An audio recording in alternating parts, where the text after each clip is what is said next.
Sweet. What's up, guys?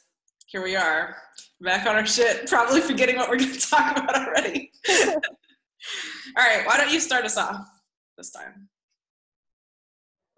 Yeah, sure. So I know Julia runs her own business. I run my own business. So we want to go into the ins and outs of what that looks like, especially if you're a solopreneur who wants to grow their client base, both in person and online. So I forget what we were going to dive into first. Maybe pricing or getting your name out there. What do you think? Let's start with why would you start your own? Versus the benefits of having solo versus working for a club, for example. Right. Well, if you are a crazy person, you start your own business. If you're ready for the roller coaster, you start your own business. No, I mean, I really like the autonomy of it. And for me, I like to work with a variety of athletes. So I do mainly work with soccer players, but I was just saying to Julia, I work with lacrosse, basketball, softball as well. So it's nice to not be married to one club. And oftentimes when you are a strength and conditioning coach for a club, then you may only have one or two teams or one age group. So for me, I like to be able to work with a variety of athletes, anywhere from ages 12 and up through college. And it's been nice on my end because I get to see their development pretty much all the way through to when they get into the more elite level or to college and the pros. So that's kind of more of my niche. And I like to have athletes for the long run. So I've been coaching some girls for over 7 years, and it's nice to finally see them. Yeah, I know I'm old, but it's nice to finally see them blossom into their development when, you remember that first day with them and they were moving super awkward. They couldn't even balance on one foot for 5 seconds. And now it's just elite level, high level stuff. So that's kind of why I decided to go off on my own, is I just like that diversity. I like the long haul of training athletes, whereas a club, I think they want results pretty much overnight, and sometimes it's not about long-term development. Yeah, that's so true. Mine was a hard swing from the NCAA, basically out of rebellion because I was mad. Yeah, I was super salty. I was like, I really want to do my own thing because I never want to have to wake up at 4 o'clock in the morning and then work 12 hours with the split shift again. It just doesn't work for me. So I wanted a little bit more autonomy. And I thought as well, which this is just poorly thought out. Clearly I did not do the research that I needed to do ahead of time, because I thought, hey, when I have my own business, the athletes then come to me and I don't have to deal with coaches, which is true, but I didn't realize then you'd have to be dealing with parents directly, where the coach had always buffered that, when it's with a club, for example, it's the coach deals with the parents, but you got to deal with the coach, and it's pick whichever evil the lesser of, I guess, whichever you prefer. And so yeah, that was a poorly informed decision. But it is true, if you really do not like working with the head sport coaches, a lot of times you don't have to, because you get the athletes coming to you. So that's nice. But then you also don't get the automatic respect from the athletes as well. So on the other side of that is I really love being able to build more personable relationships with them and then actually get their buy-in, because it's hey, me, the coach, I get to invest in you and make you care about this. And then we basically partner to build something together, as opposed to, this is the strength coach, she's going to run your workouts, just do it kind of thing. It's not a mandatory attendance situation. So that's why I split off. It kind of gave me a better opportunity to invest in the athletes and their future over a longer period of time. And also because obviously I work in soccer, a lot of women's soccer, and internationally. And if you work for a club or for a school, I wasn't getting those German athletes, the French athletes, the Swedish athletes. I was just getting whatever came in the door. And I feel yeah, we should make coaching as accessible as possible. So I think that's what we're going to go into next. That was my key decision. I want to be as accessible as possible with the maximum reach. Yeah. No, Yeah. I like that. I like that a lot. And one thing you mentioned is about like the grind of the NCAA and waking up at 4 a.m. and not getting home until 8 or 9 p.m. And even if you've been in the NCAA for years, like you're still operating under that schedule sometimes. And it's very hard to find a work-life balance because you are on that college schedule is like beck and call. Yep. Yeah. And it's funny because I feel a lot of people pride themselves in that. And they're like, oh, well, I got up at 4 a.m. today and got home at 9, as if it was like an accomplishment. And, you know, to each his own. Some people like to work that hard or put in that many hours. But at the same time, it's like you got to find that balance. And yes, work is important. Getting athletes better is important. But at the same time, you need to live your life too. And personally, boundaries is my new favorite word in year 2019. And I still give my athletes 200%. I give parents 200%, but I also need to be taking care of myself and seeing my family and seeing my friends. And that's why it's so nice to be running my own business. Yeah, completely agree. Yeah, my word for the year is freedom. So it's kind of like that in reverse. It's basically, you know, as I look back on the NCAA and even my first year in private sector where I was still in the gym at 5 o'clock in the morning, which was still tough because it's not optimal, obviously, when you start. As you go through, you get to pick your own schedule a little bit more and be pickier. But realizing like, hey, nobody was going to pay for my 3 to 6 week vacation. Like I wasn't getting paid leave of any kind. So if you got sick, you know, you basically just weren't getting paid because you weren't there. So if you're going to do that grind, I respect that, but you also need to be able to have the freedom to be like, all right, peace, I'm going for 2 weeks and you literally won't hear from me because I need to go recharge. How can we preach like good recovery and balance and think about something else and strategies like that to our athletes? And then it's like, yeah, I'm in the gym until 10 o'clock at night and then I'll see you again at 4:30. Like you can't. So, but yeah, mine's freedom because I need to be able to, I love that grind and that push.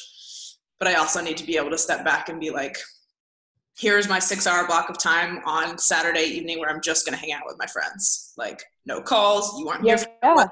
I'm not going to be available. I'm going to chill.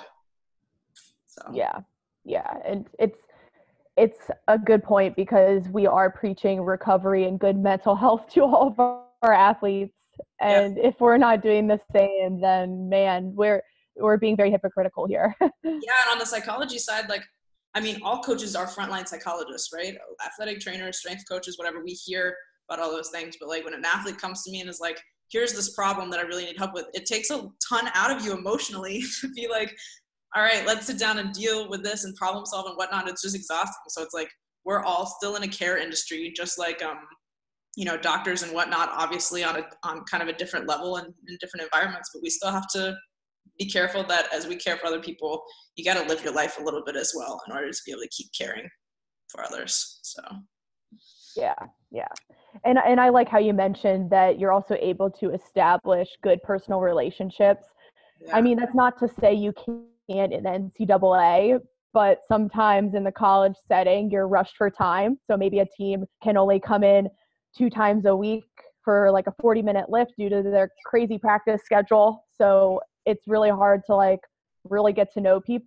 Whereas like in the private sector, at least in my facility, I have like small groups, sometimes like individuals coming in, and we have like a 90-minute to 2-hour workout. So you really get to know someone and you really get to establish a good relationship with them.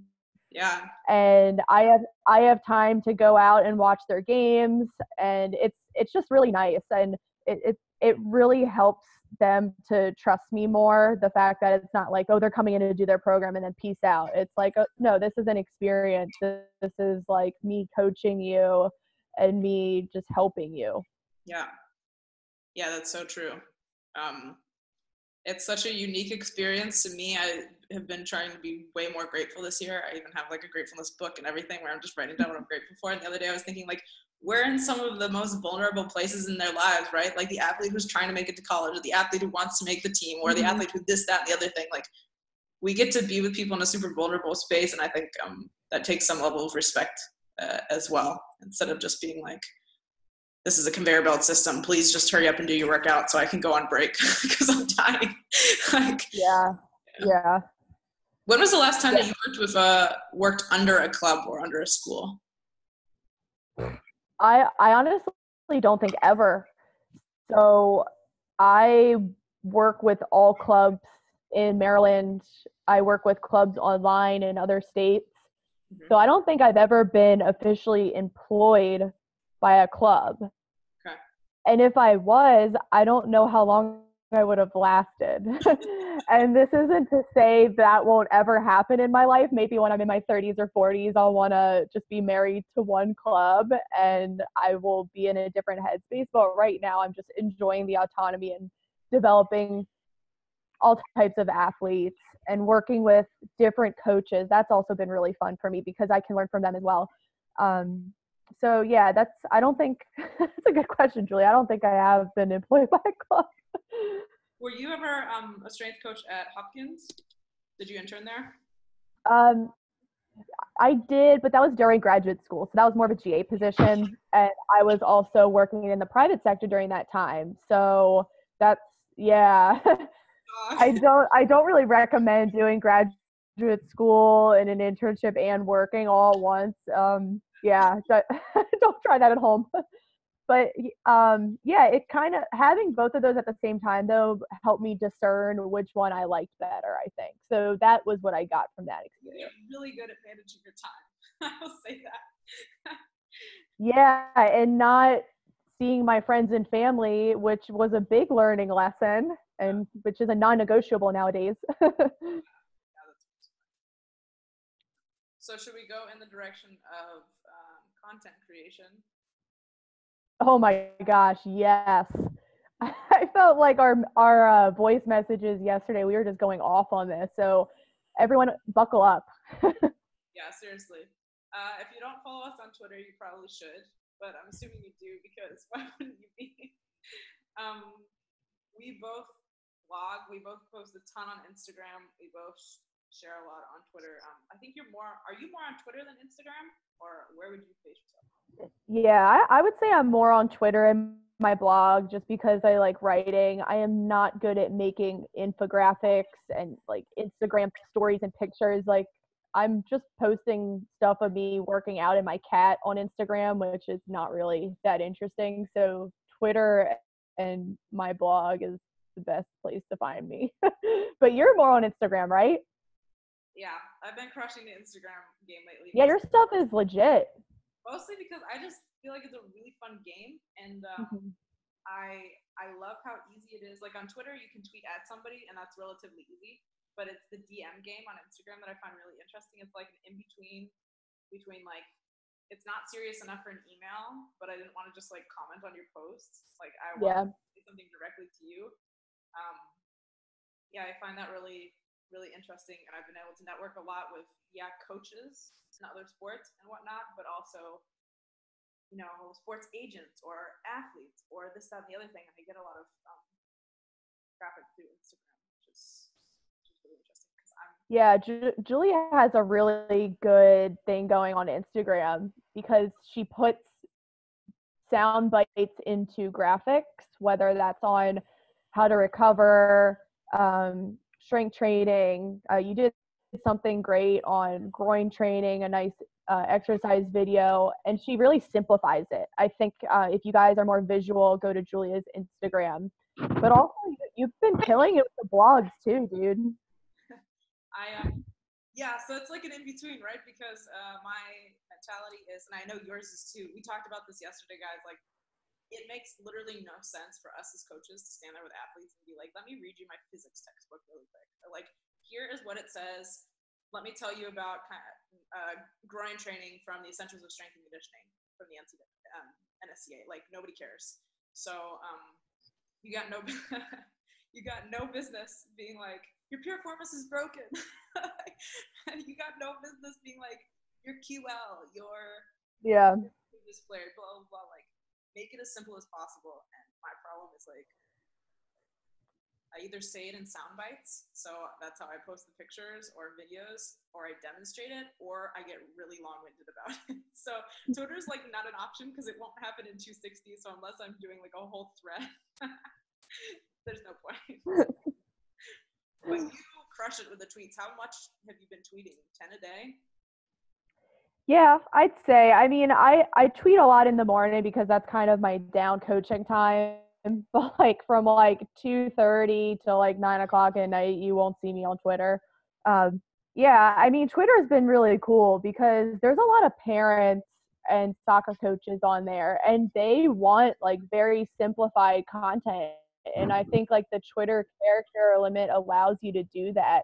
You have to really like make something concise, whether that's like saying something quick about an exercise and what it does for soccer players, or posting a video and saying, okay, well, this works this, or maybe linking like a longer blog article and be like, hey, if you want me to go into conditioning, here's this 2,000 plus word article I just wrote on a Saturday afternoon, which actually happened.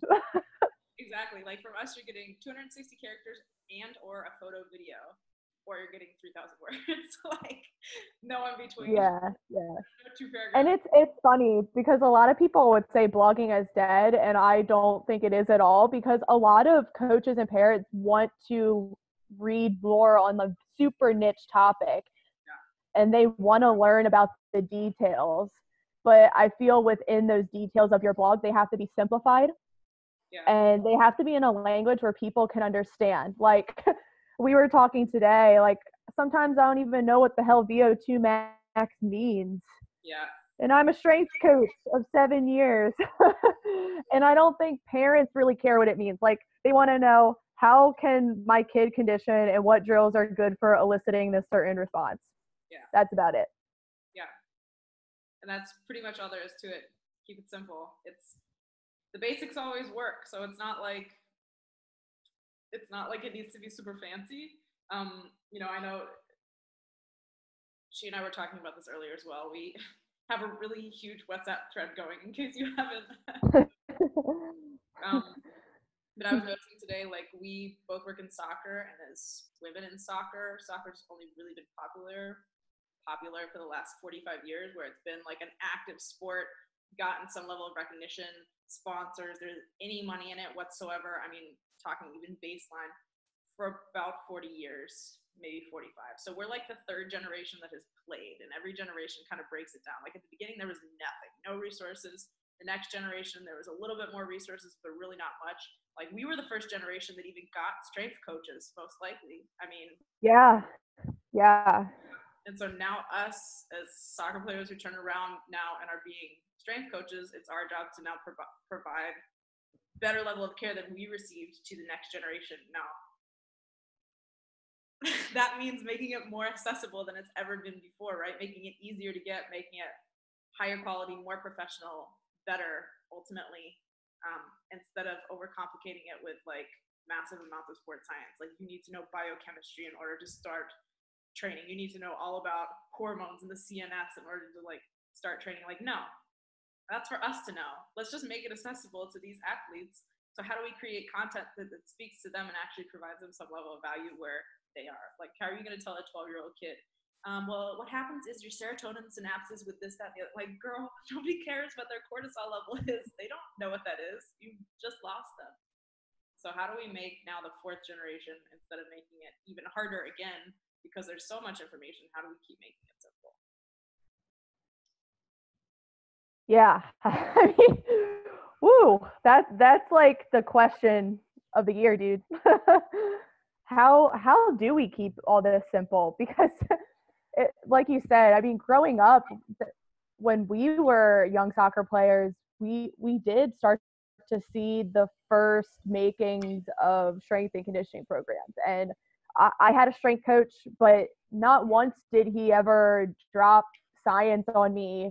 Like we were just like, we were running hill sprints and then we were recovering. We were in the weight room 3 times a week doing like total body lifts and just doing your main movements. Sure, there's been more research over the years on core training instead of just like doing crunches and sit-ups. And then there's been more research on how to train the hips instead of just focusing on the hip external rotators, but also like the groin and the hip flexors. So yes, sports science has been good from that standpoint because we're learning more how to make athletes resilient to injury. But I believe we can still keep it simple and just design our program so that we're developing the total athlete. Yeah. Yeah, that's so true. And your content, though, also speaks not only to athletes, but also coaches. So tell us a little bit about that. Yeah. Massive article on conditioning earlier. Like, Yo, and what's funny is, so, and I blame Twitter on this because I asked my followers what they wanted me to write on, and they all said conditioning. And I was just like, do y'all know that I'm going to be spending 3 hours on a Saturday hammering this out? Like, but it's fine because I was so happy to write it because I think conditioning is so misunderstood. And my main point in the article was players are getting enough aerobic work as is. Yeah. So whether that's from practicing 3 times a week, from their 10 to 15-minute warm up, from their 20 to 25 minutes a lot for technical training, they're in that aerobic zone. And I don't think a lot of people realize that. So how do we fill in the buckets of their conditioning? And the empty bucket is the high intensity training. Yeah. So your repeated sprint ability, your anaerobic capacity, anaerobic power, so doing less than 10 seconds of hard work and then recovering for like 5 times that amount just so that you're going full speed every rep. You need to be training the intense stuff, especially with your performance coach, because your performance coach will be the one to put you in that environment that's a higher intensity than the game. And a lot of players can do the aerobic stuff on their own because that's easy. Yeah. But we need the high intensity stuff in the group setting because then everyone in the squad is pushing each other. So like, coaches can do that in a small-sided game setting. Yeah. What? It's so ridiculous. Like half these running programs as well from coaches are like, the athletes already have to run 40 minutes steady state at, whatever, beats per minute, 110, keep your heart rate under 110 for 30 to 40 minutes, 4 to 5 days a week anyway. And then they have a 90-minute game. It's just like, but why? Like, yeah. So you just ran until halftime, but what now? That did nothing. That basically just set your baseline again. It's yes. Reserve. Like it makes no sense. It's just more. And people, I think players need to get comfortable with getting uncomfortable. A lot of these players aren't pushing themselves past their thresholds. Yeah. They're not, like I said in the article, they're not getting into that like lung burning state. Intensity. You need to get into that lung burning state that's a higher intensity than the game. Yeah. Yeah, because basically what we know of speed reserve is you can train to run basically fast, really fast. If you've got a better technique in sprints and a higher speed, we can basically train you via, sprinting or high intensity training to that when you're working between 70 and 80% of that, you're essentially like not working as hard and you can go longer, except you're faster. So It already helps your aerobic capacity. So why wouldn't you be doing intensity work? Yeah. There's definitely something to be said for speed endurance. That's definitely not trained enough. And yeah, I mean, it's just funny because I see a lot of new players coming to me and they're exhausted from our warm up. Yeah. And it's like, what have you guys been doing? And then we'll run a 300-yard shuttle and then no one's even getting 65, 70 seconds. It's like, what? Like my best kids are getting 55 and under. Yeah. So it's been interesting to see. And if anyone wants to read that article, I do dumb it down. It is very long, but there's definitely some sample drills and things for you guys to take action and incorporate into your practices. Yeah.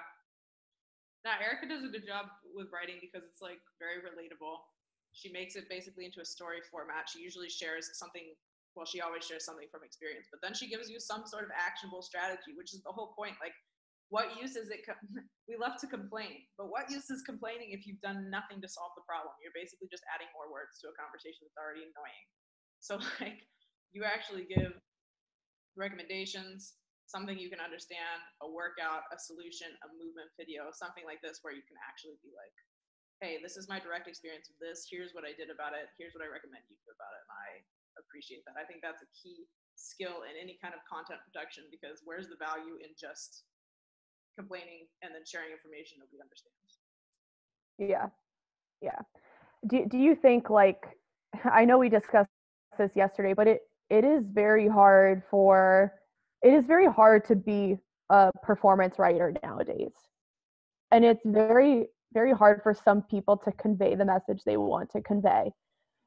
And for me, I follow very few performance writers, just because I either get bored because there's no sentence variety, there's no actionable steps. And I'm not saying like I'm like a Shakespeare over here, but people's attention spans are really short. So how are you making your writing so that someone is engaged from the first word to the last word? Yeah, I totally agree. There's some blogs that I do tend to follow, usually Simply Faster. I'll scroll. Yes. Amazing. I love that one. Yeah, Simply Faster. Occasionally I'll scroll through Stack as well, usually once a week. But I try to limit how much I intake because, I mean, obviously I need more ideas for things to write on. I'm always trying to learn things.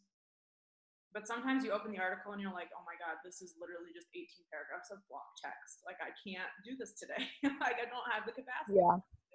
Or you open it up and it's like breaking down the CNS. And it's like not actually breaking it down. It's just like 18 pages about the CNS. Yeah. It's like, I'm more confused now. Could have just cracked a textbook open, doc. Yeah, that's true. That's true. Simply Faster is a really good one because, again, he takes, or whoever he features, they all take complex topics and simplify them. Yeah, exactly. And they got the sample videos. They got the how to execute. They have the actionable steps in there. And I think you need to get specific, but also be general. And that's what they do really well. Yeah, I was, Pat Flynn just wrote a new book. It's called How to Be the Best at Almost Anything, or How to Be Good at Almost Anything. Have you seen that yet? Pat Flynn. I've heard of it, and some people have recommended it to me.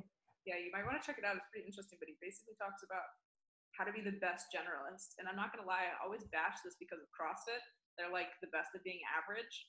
And I always thought that was strange, but basically the difference is, you know, I might not be the fastest sprinter and I might not be the best weightlifter, but I can come in number one because I'm 60% proficient in both of those things. I can come in first place right. in the competition of both of them. And I feel like that's really interesting for us as basically, how would you say it? Self-employed strength coaches, that we be the best at training all of these things. You know, speed included, conditioning included, strength, injury prevention included, biomechanics, gait, all these different things included, but then also be the best of the soft skills, be proficient in selling, be proficient in motivation, be proficient in making things simple. It's really important to be a good generalist and not just like, I only do speed training. It's like, but it doesn't make sense. So yeah. Yeah, I really buy into that concept, and I will not bash CrossFit.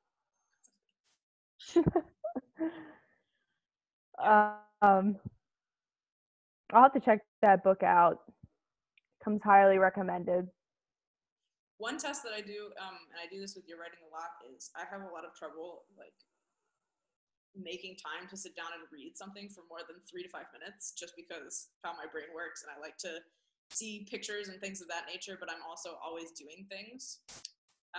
And so I will turn on, thank God for Macs, I will turn on the audio version and basically highlight the whole thing, then it'll just read it to me. And if I can't understand what's going on, like in the first 30 seconds, I'll just click out of the article, like just from hearing it. But with your articles, I'm pretty sure I've made it through all of the articles that I've done that with, just because it makes sense even just from listening to it. Like, you don't have to sit there and look at the pictures. You don't have to look at the diagrams. I know which exercises you're talking about, and it just makes sense from like a philosophical but a practical standpoint as well, just by hearing it, as opposed to, oh, I have to sit here and read this and concentrate really hard on it. Like, no, I still get something out of it even if I'm doing something else. That's good. That's good. Awesome. Well, I appreciate that. But it is kind So, of that bad content writers still get away with being bad content writers. yeah, but eventually good content is found and it's recognized, and it definitely leads to other things. And it's going viral several times in the last couple of weeks. yeah, my website crashed last week, and it Really? was like, yeah, it crashed. Well, because remember I wrote that article, why social media is ruining soccer strength and conditioning. That's right. Apparently, like everyone clicked on it like all at once because the title's such clickbait. Yeah, it is. And then my site crashed for like a good like 10 minutes. And at first I was like, shit. But then I was like, oh, that's actually kind of good. That article messed me up though, because I'm in so many Facebook groups with other coaches and stuff like that. And I saw it even here in Germany. There was like a soccer special interest group, and somebody had posted, what are your thoughts on the article? And I was just like, how, she's everywhere. Like,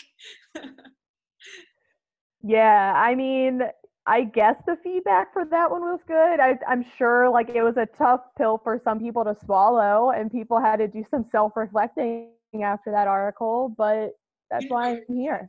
It was a calculated risk.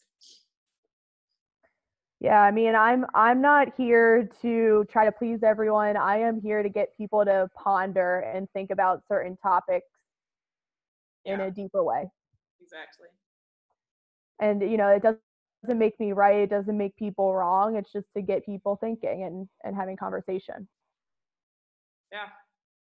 Totally respectful conversation is what you and I always aim for. Yeah, totally. I mean, I think it's good when someone disagrees with you, don't you think? Totally, yeah. Yeah, because especially if you get on the phone with someone who disagrees with you, or maybe like take your conversation off social media and like an email, and then you both can provide your insights and maybe become better after the conversation's done, and you both get a takeaway from each other. I think that's key. Yeah, I know. My big challenge to myself January and February was to be a tiny bit more patient, because I Yeah. off and like read people for filth. You know how I am. Like, Yeah, like, just pause before you respond. Exactly. Like, Yeah. take an extra second so that I'm not like, Twitter world, let me just tell you what happened. It's more like, okay, breathe for a second. What was actually going on? Let me reread this. Let me listen to this again. And then it's usually not as bad as I thought it was initially. Yeah, it's definitely good to take a pause before you respond to someone, maybe even sleep on it. Yeah. Just so you're not responding out of emotion, and you can kind of look, like you said, where they're coming from. Yeah. And then be like, well, hey, have you thought about this? Like, is this where you were coming from? And I need to get better at that as well. So I'm going to hop on that bandwagon with you. Yes, the February challenge, because yeah, good call. It saved last week because of that huge, that speed post that I put out about literally just said how to get faster. It took me 2 minutes to make, and it got 500 likes on Instagram. I was just like, what? And it had like the X and the check, how to get faster. And it was just like 5 bullet points on each side of different things you could do, and I specifically said in the caption, I work with court and field athletes. So literally basketball, soccer, American football, baseball, those kinds of athletes. This is what this is helpful for, not sprinters, court and field athletes. Right. And I got on there and I posted it in a group on Facebook, and I got read for filth by 2 sprint coaches. And so I got on there and I was just like, with all due respect, it literally says in the caption, this is for court and field athletes. But my first response was like, oh my God, I'm a bad coach. Like, I don't know what I'm talking about, blah, blah, blah. Yeah. And looked, and they were like, there's no context on this. This is not for sprinters. No marathon runner would ever train like this. It was really like, with all due respect, that's why it says in the caption, court and field athletes. This is how I train my athletes and those people that I respect as well. And we're all good. And at the end, I think we both learned something, because I learned something from the sprint guys, because they told me basically in them reading me for filth how they would train their athletes. And at the end of the day, everything was fine. But My first response Yeah. was like, let me just message them both. Like, let me hurt their feelings. Let's talk. Let me see. What's my cursing vocabulary in English? I got time today. Yeah. Well, I think another thing about this is we have to remember that everyone is training their athletes given what they know and like given the environment they're put in. So again, like there's no right or wrong here. It's what works for you and your athletes. Yeah, context. I have a very different program than my boss, Jay Dyer, and injuries are down. His athletes' injuries are down. Like we're both doing fine and people are getting results, but we have very different programs and we prescribe very different exercises, and that's okay. Both have different athletes in different sports. It makes sense. Yeah. Yeah. And I feel everyone's just in their own world and we're all doing our best. Yeah. We're all trying to get athletes better. We're all trying to serve. Yeah. But I think it's good that we do ask each other questions, but we have to remember we're also all in our own worlds. Yeah. And there's many truths. There's many truths to all of this. And I could get really deep and exponential and existential with everyone, but yeah. I'm running out of time right now. I got to coach soon. Totally, exactly. Let's talk really quickly about prices. Yeah. So you raised your prices recently. Tell us about the decision behind that and the response. Well, I mean, I raise my prices every year. It's something my clients expect, and each year I'm educating myself more. I'm connecting with more professionals, going to conferences, changing my programs, adding more to my programs. I just recently added a recovery and nutrition day for them, and that's included in their package. So just really bringing in more value for what they're getting.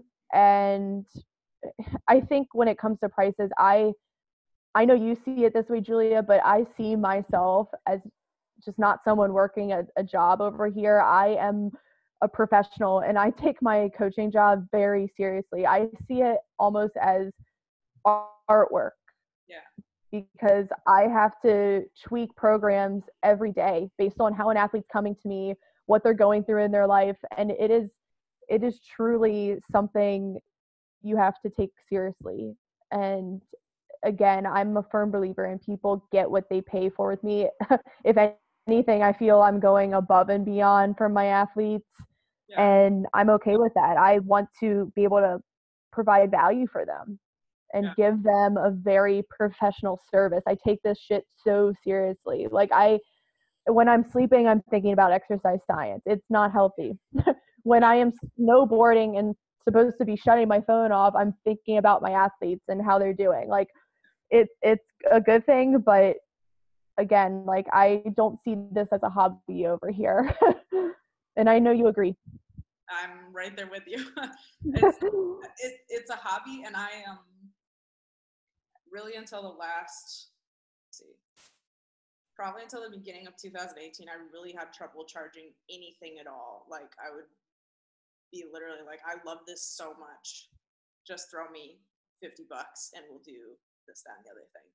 Whereas now it's like, because you know how it is. It's difficult to be like, this is my mission on earth.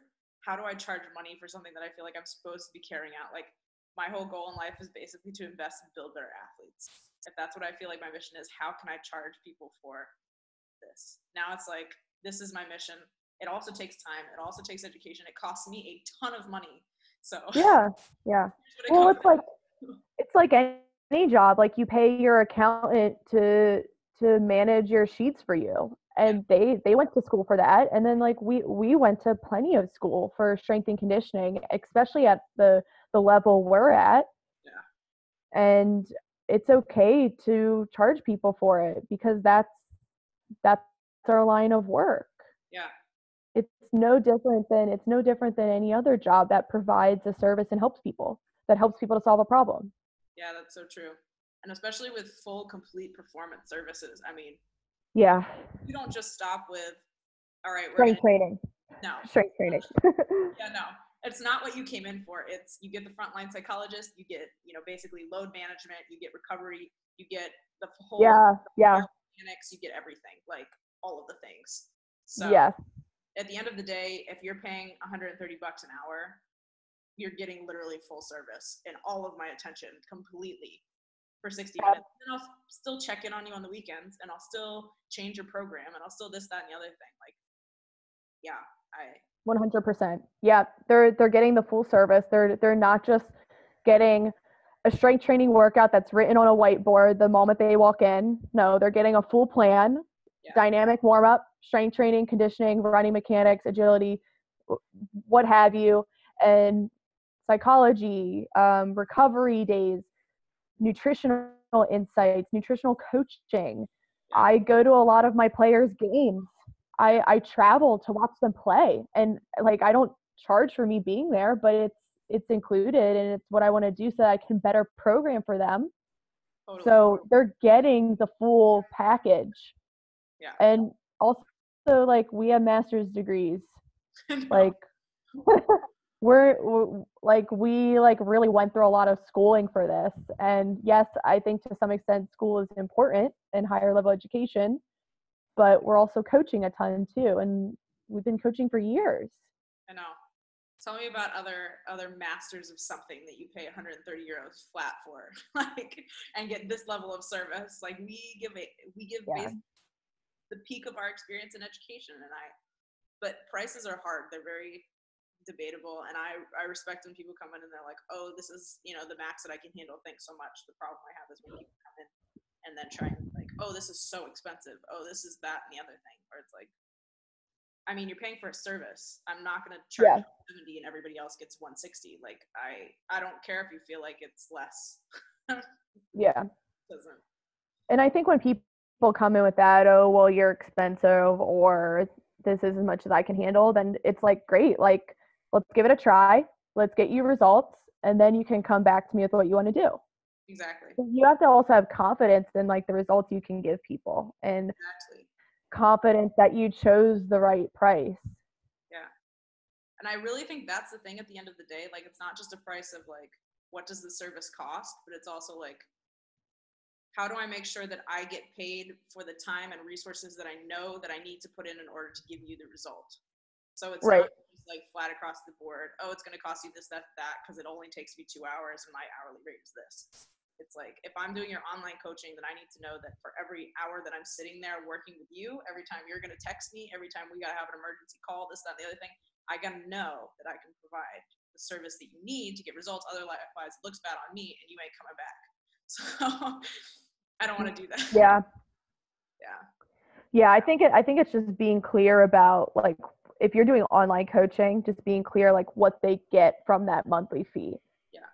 And anything extra is either paid for or you're not able to do it. Right. Yeah.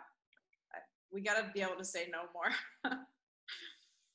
Yeah. I mean, again, boundaries is my new favorite word this year. And it's important. You have to say no to certain things. Otherwise, you're just going to spread yourself too thin, especially in the private sector. Yeah. You probably figured that out once. Who was it? Or when did it happen? You posted some program on Instagram and you were like, blah, blah, blah, I wrote my own program about to start. And somebody was like, oh, can you share it with us? No. Yeah. Sorry. I don't share my intellectual property. I'm so sorry. I don't. And my boss, Jay Dyer, taught me that, because it's good to share like what your favorite movements are and maybe like your philosophy, but specific programs, that to me is an art, writing programs, and it takes a lot of time. Like, sometimes it takes me a full day to write athletes programs and print them out in organized binders, and they're paying for that. And I'm not just gonna like shoot you an email with all my shit for free. Yeah. No. I will get on the phone with you and have a talk about my philosophy and my big rocks in my program, but to send you those detailed programs, not happening unless you're paying like every other client that's paying. Totally. And one of the things that I like, when I sacrifice my soapbox of, I don't get deep and philosophical or scientific and specific with my clients, I will tell them, like, every single exercise that we have every single day is there for a reason. Like, yes. It matters in your day, it matters in your workout, it matters in your week, it matters in your month. Like, it literally is all planned out from start to finish each workout. So It's important that you don't, Yeah. it's important that you do all the reps, you don't skip sets, this, that, and the other thing. So when you send somebody that, it's kind of like, all right, so you're getting this very detailed map of what one specific athlete needs, and that's not what you need. End of story. Like, yeah. Yep. Yeah. I love it. Is it all is. I mean, if you are a strength and conditioning coach who sees this as a profession, then all of this is meticulously thought out. Yeah. For every movement, every set, every rep, every rest time. Yeah. All that stuff is planned. So yeah, rest time's key. Yeah. Yeah, it's a very intricate little puzzle. Or every superset, contrast training, what have you, like it's all planned. Totally. Just like, yeah, entire cycles. Like yeah. I don't mind sharing, like, I always program at the beginning of an athlete's like workbook that they get if they're doing online coaching. Like, we have their schedule in there with any dates that they have, like for games or tryouts or this, that, and the other thing, whatever. We have that all programmed out in a calendar, and they can see the blocks, like different blocks, like hypertrophy, strength, power, speed, in season, this, that, and the other thing. So they can see some level of detail of what we're working on, so they can expect, okay, I have deload week in 2 weeks, things of that nature. And I don't mind sharing that on social media as long as, you know, it's anonymous or whatever. But that's pretty much as much as it gets, because that's the very basic outline of a very detailed masterpiece underneath it. I also just came to the realization that coaches actually program that far in advance, but we're just perfectionists. Yeah, you have to. You really have to have a plan. It's, again, this isn't CrossFit. This isn't like we're walking in and just writing 10 exercises on the board and wishing everyone good luck. Yeah. We are working with high performing athletes. I'm working with high performing kids, which can be even more dangerous sometimes. So yes, there has to be a plan with everything. I know. And I work with pros where I literally could lose somebody like that because their coach was like, oh, you have too much soreness, you don't need to work out with that strength coach. Yeah. Yep. Yeah, that's so true. So, but it's the best job. Oh, it's so great. There are some days where I'm so overwhelmed, only because I feel like I'm not doing enough for people. Like, I always feel like I could be giving more or thinking things through more. And maybe it's a weakness, maybe it's a strength, but I'm always like, holy crap, like I hope I'm like providing for this person. I know, me too. I came in after team training this morning. I came in today to talk to my mentor at the university, and I was like super sappy and grateful. I was like, I just wanted to say, like, I'm really grateful for you and for investing in me and blah, blah. She's like, what is wrong with you? Like, sorry, I just had I'm just in my feelings because I have like the best job, and I feel really blessed that I get to be in spaces with people where, you know, it's vulnerable for them, and we're literally, the point is to make them healthier and better. So it's so fun. And you love the game of soccer just as much as I do. And it's just, and being a female coach, it's amazing. I think female coaches who are listening now, you have the ability to really impact some young female athletes in the weight room, on the field, and off the field. So keep that in mind. It's really great, and it's super fulfilling. And 2 things I want to say to that. 1, just don't get it twisted. Just because we're super sappy at the end and grateful or whatever does not mean you get to cut no workouts. You don't get to cut no sets, reps, nothing. We're still not going to smile until you're done with your workout. Then we'll say thanks and have a nice day. Yes. Yeah, that's so true. No bullshit. Like, no. Yeah. And that's another thing, on a side note. I think when a lot of people think of female coaches, they think we're just like super smiley and super easy and super nice. And yes, like I am nice, but like you also have to be a coach. It doesn't matter what gender you are. And I hate when people are like, oh, well, female athletes need female coaches for role models. Yes, they do, but they also need someone to call them on their shit. Yeah.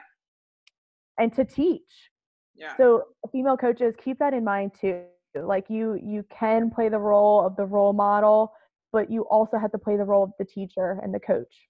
Yeah, I had an athlete 3 weeks ago who she's really badly injured, and she's like can't recover basically. And we were really going at it because she's like, I need more workouts, I need more this, that, and the other thing. No, you really need to sleep. If you're sleeping badly 5 hours a night, you can't recover. End of story. We don't need to talk about all the performance answers. And that's when I went off on this trend over the last couple of weeks. Like, you need to sleep and eat right and do something else. Like, that's it. She's better now.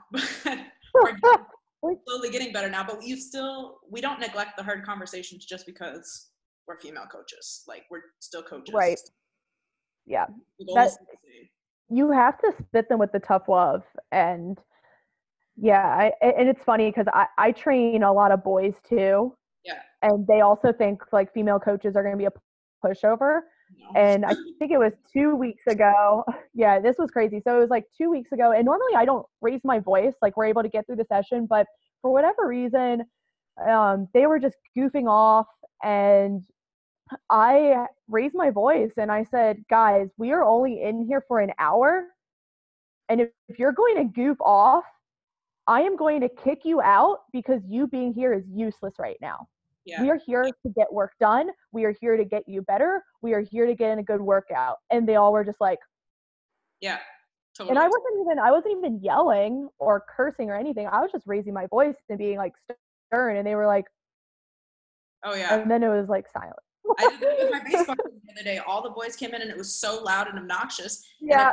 And getting in the way of everything. And I was like, so if you don't want to come do athletic training, you can come 30 minutes late. If you want to get better, you can come at 6:30. See you at 6:30 or 7. Your choice, but don't come if you're going to play. And then we cared about our business. We don't hold grudges. It just is what it is.